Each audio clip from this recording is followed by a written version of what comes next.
Convention Center untuk menyaksikan pidato pembukaan Konferensi Asia Afrika oleh Presiden Joko Widodo.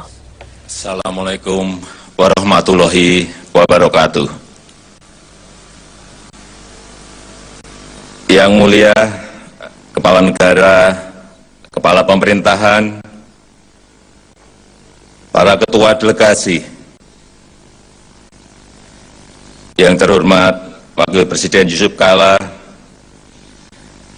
yang kami hormati Ibu Megawati Soekarno Putri, Bapak B.J. Habibie, Bapak Tri Sutrisno, Bapak Hamzahas, para hadirin yang saya hormati. Atas nama rakyat dan pemerintah Indonesia, saya ucapkan selamat datang di Indonesia, negara penggagas dan tuan rumah Konferensi Asia Afrika 1955. 60 tahun lalu, Bapak bangsa kami, Presiden Soekarno, Bung Karno, mencetuskan gagasan tersebut demi membangkitkan kesadaran bangsa-bangsa Asia dan Afrika untuk mendapatkan hak hidup sebagai bangsa merdeka, yang menolak ketidakadilan, yang menentang segala bentuk imperialisme. 60 tahun lalu, solidaritas Asia Afrika kita kumandangkan untuk memperjuangkan kemerdekaan, untuk menciptakan kesejahteraan, dan untuk memberi keadilan bagi rakyat kita. Itulah gelora Konferensi Asia Afrika 1955. Itulah esensi dari semangat Bandung. Kini, 60 tahun kemudian, kita kembali bertemu di negeri ini, di Indonesia, dalam suasana dunia yang berbeda. Bangsa-bangsa terjajah telah merdeka dan berdaulat. Namun, perjuangan kita belum selesai. Yang mulia, para hadirin sekalian, dunia yang kita warisi sekarang ini masih syarat dengan ketidakadilan, kesenjangan, dan kekerasan global.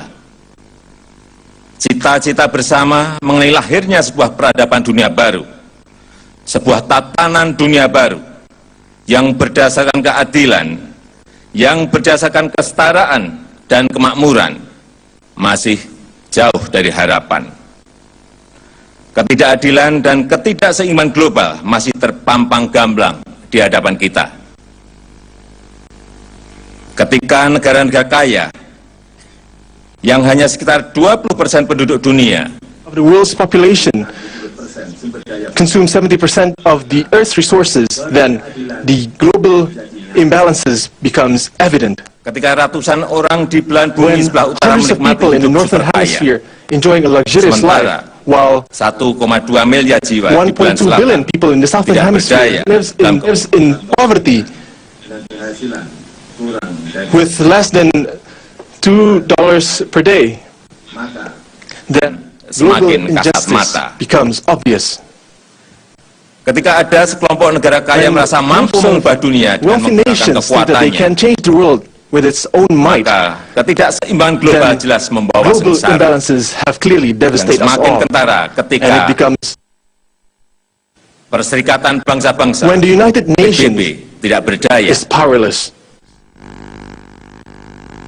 tanpa mandat PBB, As witness today, that the seperti yang use of kita force saksikan without the telah mandate of the United menafikan Nations keberadaan badan have dunia ignored yang kita the miliki existence bersama itu. of the world organization that we Oleh have. karena itu, kita bangsa-bangsa di Asia Afrika As Asian African mendesak nations mendesak reformasi we urge PBB the reform of the United Nations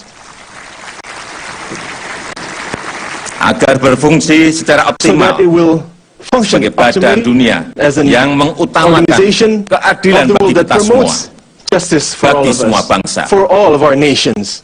Bagi saya, ketidakadilan global terasa semakin menyesak It is with dada. deep sorrow that I witnessed global Ketika injustice janji semangat Bandung when Bandung Spirit, yang menuntut kemerdekaan which bagi semua demands for bangsa-bangsa di independence for Asia all nations of Afrika Asian Africa, masih menyisakan sebuah hutang Still selama 6 have a debt dasawarsa. Kita dan for dunia 6 decades. masih The berhutang world and us, pada and rakyat ourselves, we Palestina. are still indebted to the people of Palestine.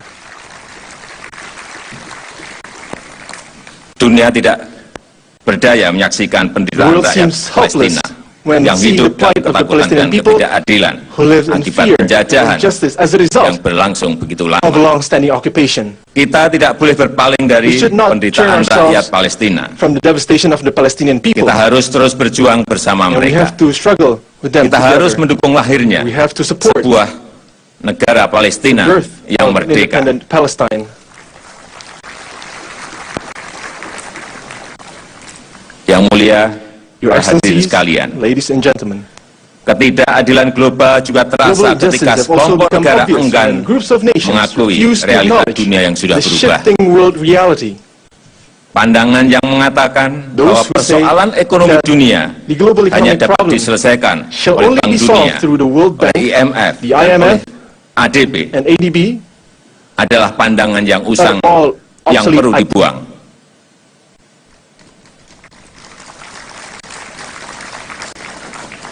Saya berpendirian, pengelolaan ekonomi dunia tidak bisa diserahkan hanya kepada 3 lembaga keuangan internasional itu.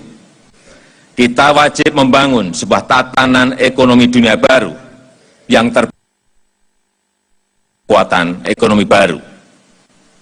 Kita mendesak dilakukannya reformasi arsitektur keuangan global untuk menghilangkan dominasi kelompok negara atas negara-negara lain. Saat ini dunia membutuhkan pimpinan global yang kolektif, yang dijalankan secara adil dan bertanggung jawab. Dan Indonesia sebagai kekuatan ekonomi baru yang sedang bangkit, sebagai negara berpenduduk muslim terbesar di muka bumi, demokrasi terbesar ketiga di dunia, siap memainkan peran global sebagai kekuatan positif bagi perdamaian dan kesejahteraan. Indonesia siap bekerja sama dengan semua pihak untuk mewujudkan cita-cita mulia itu. Yang mulia, para hadirin sekalian, hari ini dan hari esok, kita berkumpul di Jakarta ini untuk menjawab tantangan ketidakadilan dan ketidakseimbangan itu. Hari ini dan hari esok, rakyat kita menanti jawaban terhadap persoalan-persoalan yang mereka hadapi. Hari ini dan hari esok, dunia menanti langkah-langkah kita.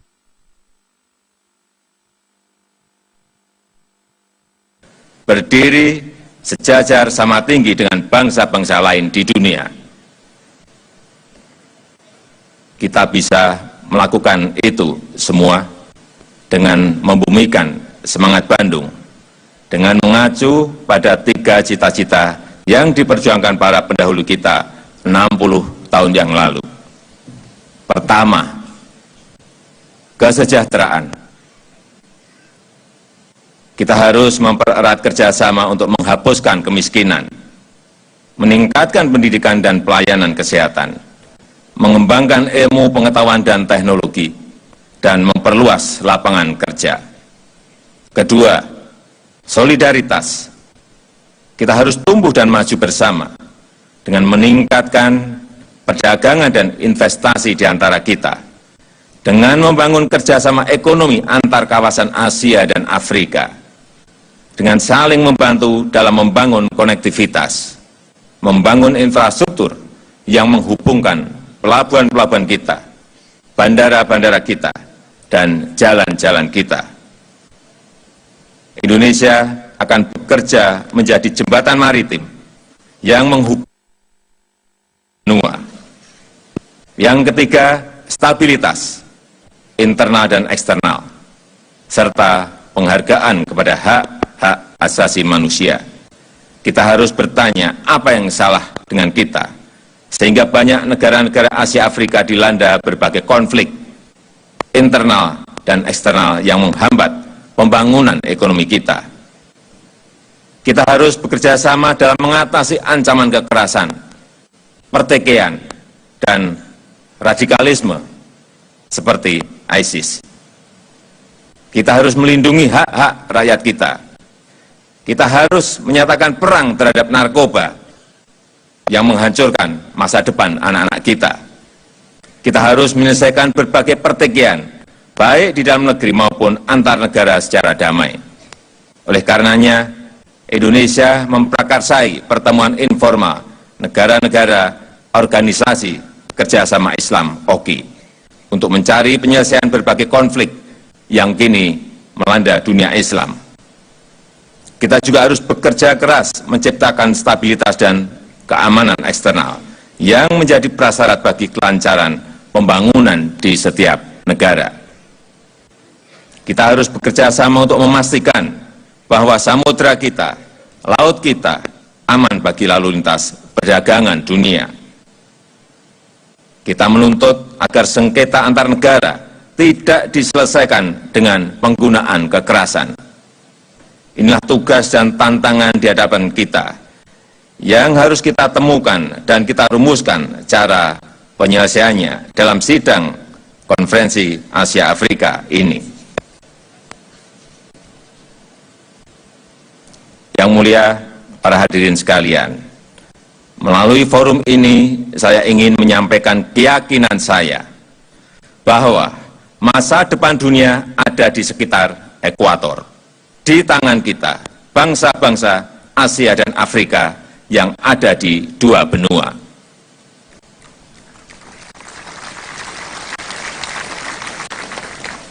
Untuk itu, dengan mengucap Bismillahirrahmanirrahim, saya nyatakan konferensi Asia Afrika tahun 2015 dibuka.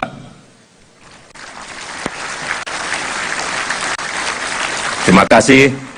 Wassalamualaikum warahmatullahi wabarakatuh. Ladies and gentlemen, the striking of the gong to mark the official opening. Please accompany His Excellency, the President of the Republic of Indonesia, representing one of the founders of the Asian-African Conference 1955, President of the Republic of the Union of Myanmar, His Excellency Mr. U Thein Sein, and Minister of Foreign Affairs of the Republic of Indonesia, Mrs. Retno LP Marsudi.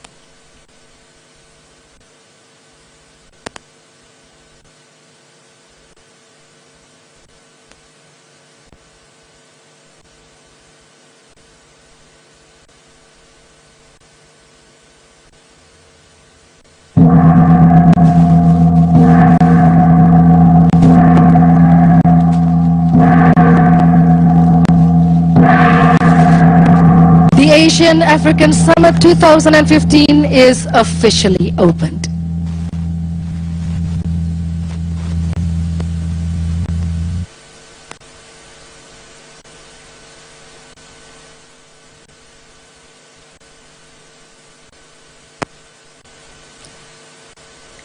Your Majesties, Your Excellencies, ladies and gentlemen, the Asian-African Summit 2015 is officially opened by His Excellency, the President of the Republic of Indonesia. Before we invite their Majesties and Excellencies to proceed with the first plenary session, we will firstly break for coffee, tea, and refreshment. Ladies and gentlemen, please rise. Their Majesties and Excellencies, leaders of the Asian-African Summit will now leave the meeting room.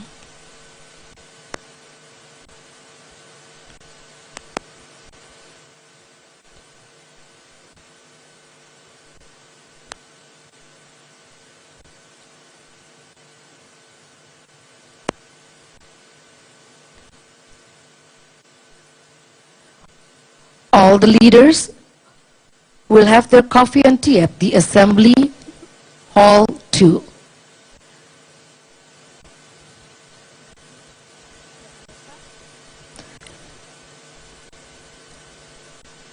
To the heads of delegation, ministers, ambassadors, please proceed to Cendrawasih Room 2.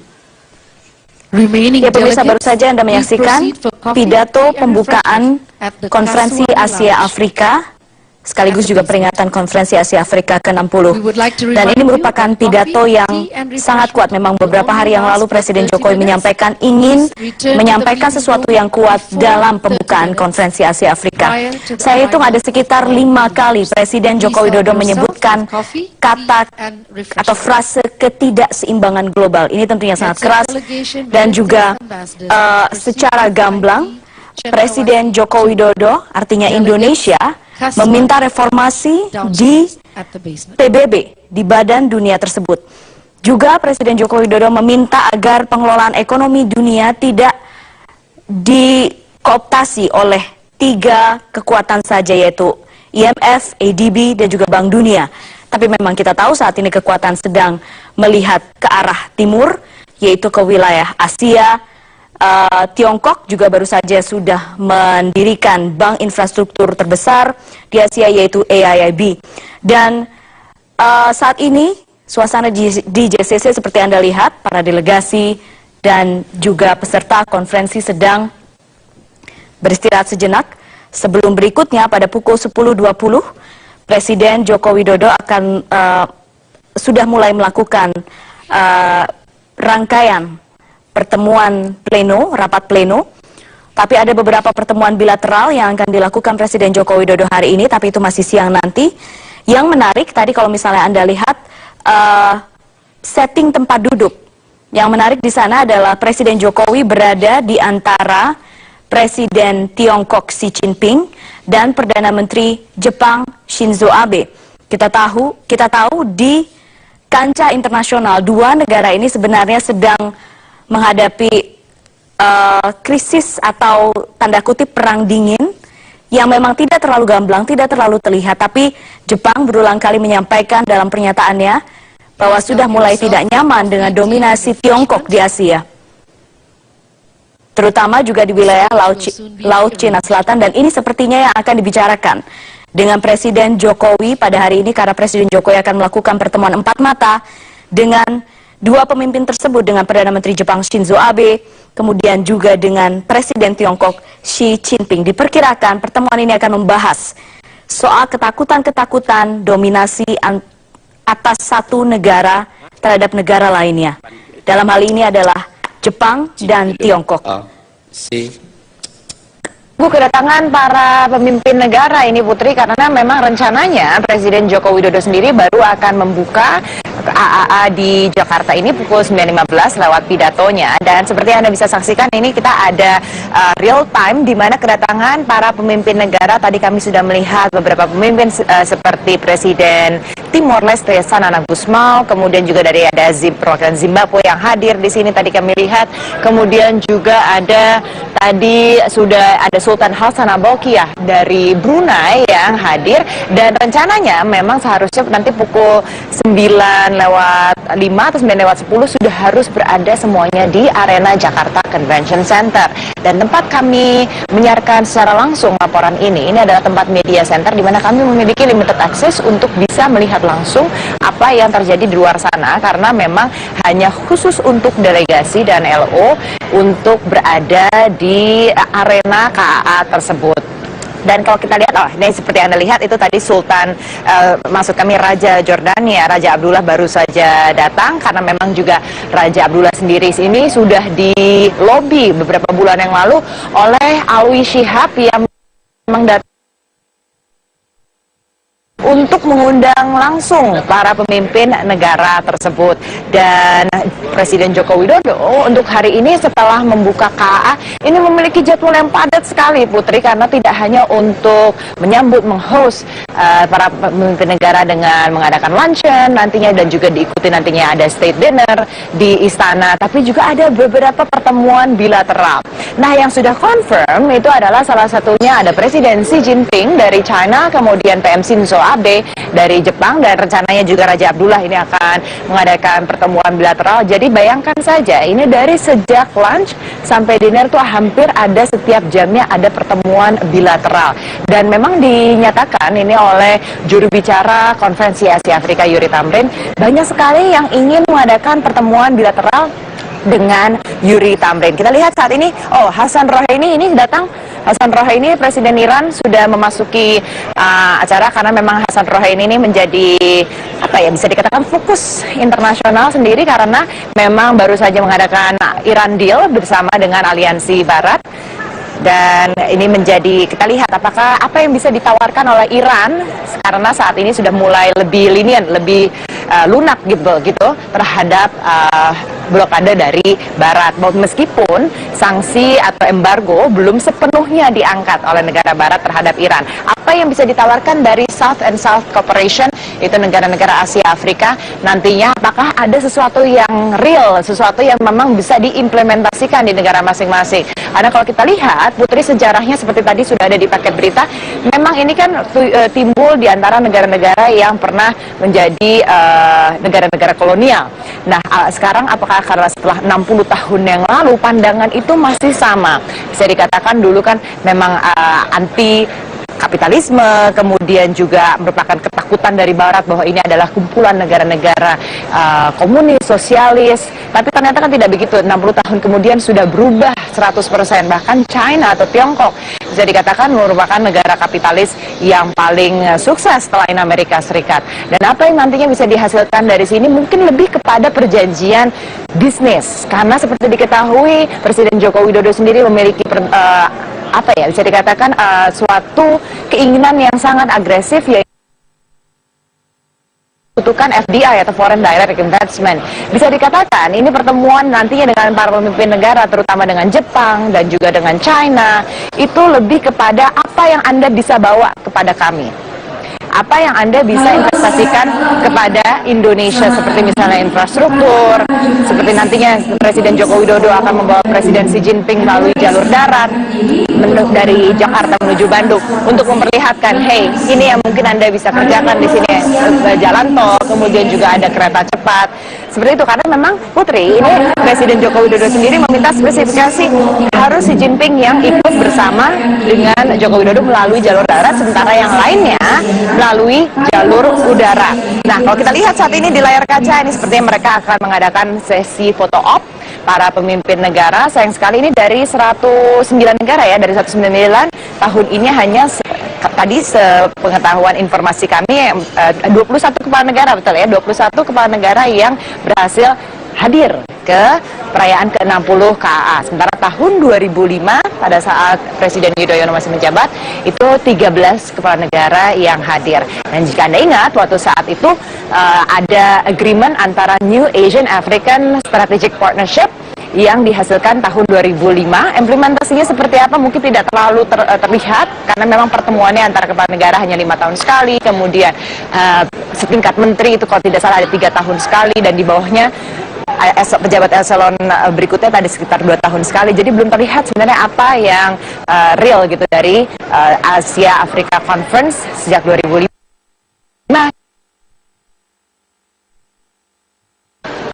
Terima kasih.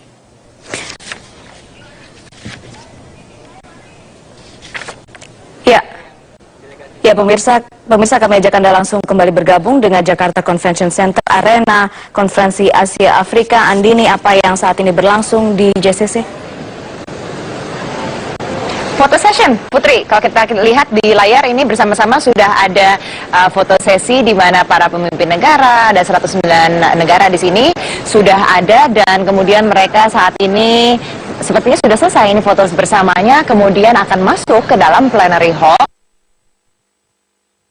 oleh Ketua Konferensi Asia Afrika 2015, yaitu Presiden Republik Indonesia Joko Widodo. Nah, kita lihat sama-sama di sini, dan juga tadi kalau Anda lihat itu ada Wakil Presiden Yusuf Kala yang berfoto bersama di situ, karena Yusuf Kala merupakan Ketua Delegasi Republik Indonesia untuk di KAA tahun 2015 ini. Dan tadi kalau kita lihat Presiden Joko Widodo berdampingan langsung dengan Presiden China atau Tiongkok, Xi Jinping. Kemudian juga ada di sebelahnya ada Raja Abdullah dan ada PM Lee Hsien Loong dari Singapura yang nantinya juga akan mengadakan pertemuan bilateral dengan Presiden Joko Widodo. Sayang sekali kita tidak bisa masuk ke dalam arena situ, tapi kami diberikan akses untuk melihat apa yang terjadi di dalam plenary hall karena memang cukup terbatas Putri tempatnya, dan itu hanya dikhususkan untuk para pemimpin negara, kemudian juga delegasi, dan juga hanya ada beberapa media seperti misalnya media cetak yang bisa akhirnya masuk ke dalam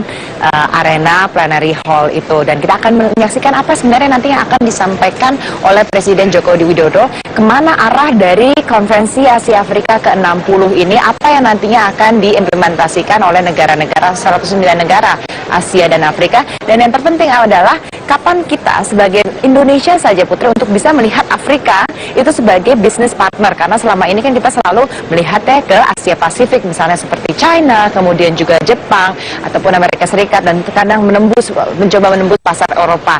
Tapi apakah kita bisa melihat Afrika menjadi strategic business partner? Nah, itu yang nantinya juga akan bisa dilihat dalam konferensi Asia Afrika, baik itu di Jakarta maupun di Bandung pada tanggal 24 nanti. Putri. Nanti kami akan kembali saat lagi, kita jeda dulu. Tetap bersama kami di live event Nations in Solidarity.